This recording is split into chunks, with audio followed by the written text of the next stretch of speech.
दोस्तों, कल यानी कि 30 दिसंबर 2025 को पुत्रदा एकादशी का दिन है।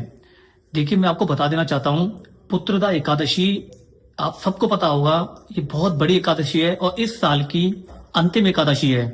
पुत्रदा एकादशी में आप केवल नोट करेंगे इस चीज के बारे में कि इसलिए मनाई जाती है, जिसके भी संतान नहीं है तो संतान की प्राप्ति के लिए मनाई जाती है। दूसरा, जिसकी संतान है उसकी लंबी आयु के लिए हम लोग पुत्रदा एकादशी मनाते हैं।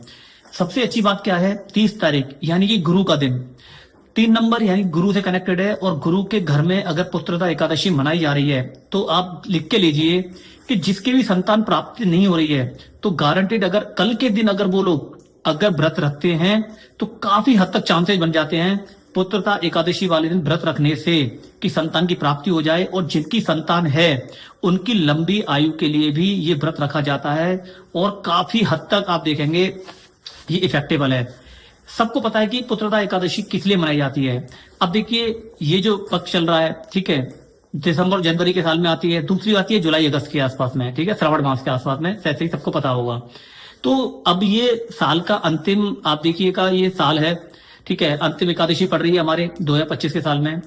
इस समय पे आपको माता लक्ष्मी और विष्णु भगवान की पूजा अवश्य करनी चाहिए। कल के दिन 100% करना चाहिए, बल्कि विष्णु सहस्त्रनाम का पाठ आप 100% करें, जिससे कि विष्णु भगवान की आपको समझ लीजिए आराधना करने से इतना फायदा होगा कि आपको मन चाहा फल मिल सकता है।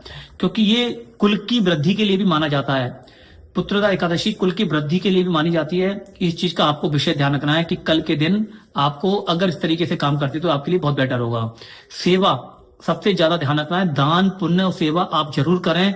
इस चीज को जितना ज्यादा करोगे आपके लिए उतनी ही चीजों के स्रोत खुलते चले जाएंगे और आने वाला समय आपके लिए और भी अच्छा होता चला जाएगा।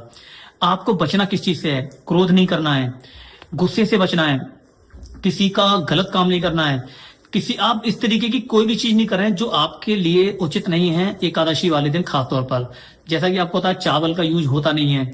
अगर आपको तुलसा जी एकादशी वाले दिन तोड़ते नहीं है तो एक दिन पहले ही तोड़ के आप रख सकते हैं। तो इस कुछ चीजें हैं ऐसी जो आपको 100% ध्यान रखनी है, जिससे आपके लिए इफेक्टेबल हो, आपके लिए फायदेमंद हो। तो कुल मिलाकर यह है कि कल के दिन जो एकादशी है वो हम लोग निशंता संपत्ति होती है उनके लिए रखते हैं।